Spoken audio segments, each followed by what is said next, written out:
حين محل البلاء جئت إليك ذليلا أناجي من لي غيرك ربي يسمع. Sahabat channel kami yang Allah muliakan, ada sebuah riwayat yang bunyinya sebagai berikut.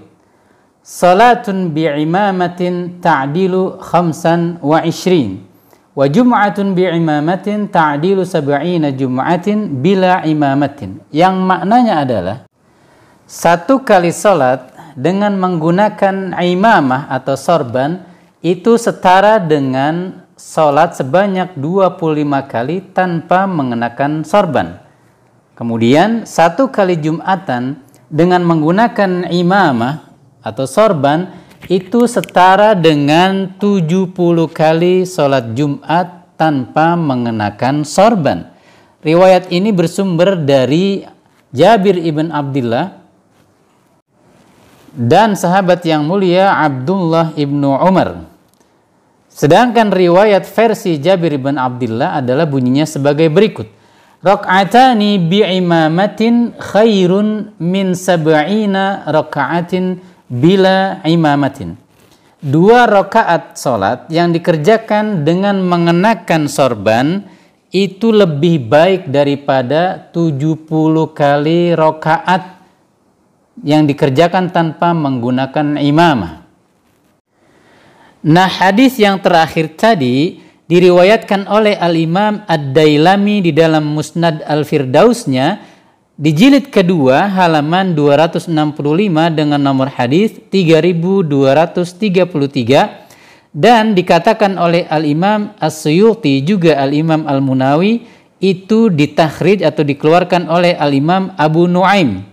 Dan di antara mata rantai para perawinya terdapat Tariq ibn Abdirrahman, di mana Al-Imam Az-Zahabi mengkategorikan Tariq ibn Abdirrahman ini menjadi bagian dari orang-orang yang dikategorikan lemah periwayatan hadisnya.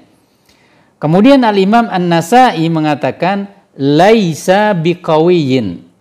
Tariq ibn Abdirrahman ini bukanlah orang yang kuat kredibilitasnya dalam periwayatan. Kemudian juga Al-Imamul Bukhari menyebutkan ia merupakan bagian dari perawi-perawi yang lemah.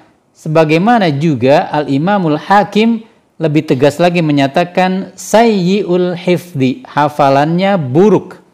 Ini semua komentar-komentar ini tercantum di dalam Faidul Qadir jilid keempat halaman 49. Oleh karenanya, para ulama kemudian mengatakan bahwa al-haditsu dha'ifun jiddan la tahillu riwayatuhu illa ma'a bayani dha'fihi lil hadari minhu. Tidak boleh hadis ini, tidak halal untuk disampaikan kecuali jika Anda saat menyampaikannya mengikut sertakan statusnya, sembari mengingatkan bahwa hadis ini adalah sangat lemah. Kemudian berikut ini juga komentar-komentar para ulama mengenai hadis yang tadi kita sebutkan. Al-Imam As-Sakhawi misalnya di dalam kitabnya Al-Maqasid Al-Hasanah di halaman 406 mengatakan la yathbut, hadis ini tidak valid bersumber dari Nabi.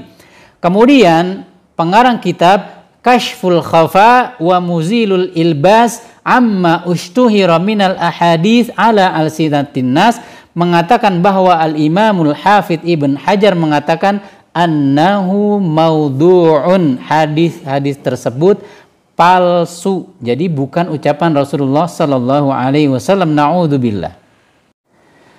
Kemudian juga misalnya Asy-Syaikh Ahmad Al-Amiri yang wafat pada tahun 1143 di dalam kitabnya Al-Jaddul Hasis fi bayani ma laisa bihadis halaman 126 menyatakan hal yang serupa. Kemudian Asy-Syaikh Al-Albani juga mengatakan hadis ini palsu di dalam As-Silsilah Ad-Dha'ifah dengan nomor 128 dan 5699. Kemudian ulama kontemporer lainnya adalah Asy-Syaikh Ibn Baz mengatakan hadza khabarun la asla lahu. Berita atau riwayat ini sama sekali tidak memiliki sumber yang jelas. Maudhu'un makdzubun 'anin nabi, adalah palsu dan sebuah kedustaan atas nama Nabi, la asla lidzalika, enggak punya sumber. Syekh Ibn Utsaimin juga mengatakan hadzal haditsu haditsun batilun maudhu'un makdzubun ala Rasulillah. Hadis ini batil, palsu, dusta atas nama Rasulullah. Wal imamatu, kata beliau, sorban kagoiriha minal albisa. Itu sama statusnya seperti pakaian-pakaian lainnya. Tidak wajib, tidak memiliki keutamaan yang khusus, tidak. Tattabi'u adatin nas. Itu hanya mengikuti kebiasaan adat istiadat manusia di sebuah komunitas.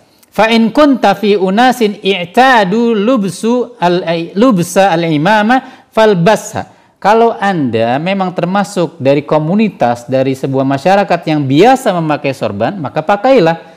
Wa idza kunta fi unasin la ya'taduna lubsa al-imama wa innama yalbasuna al-ghutra aw yabqauna bila syai'in yasturu ru'usahum faf'al kama yaf'alun.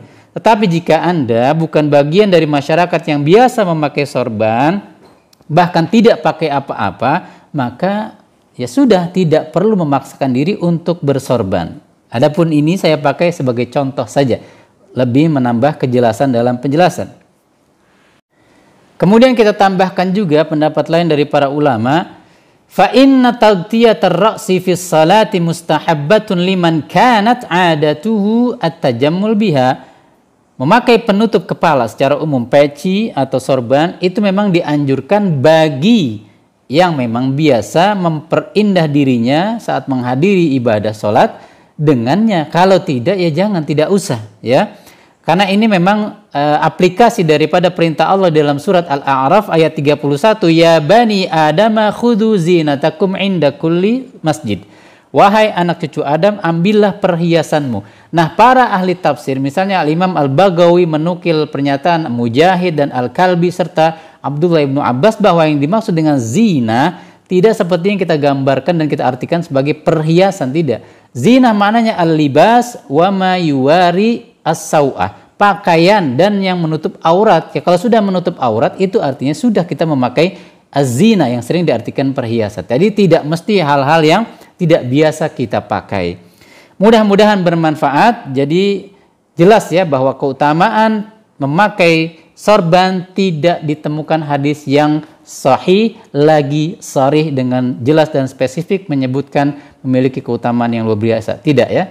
Barakallahu fikum. Assalamualaikum warahmatullahi wabarakatuh. جئت إليك ذليلا أناجي من لي غيرك ربي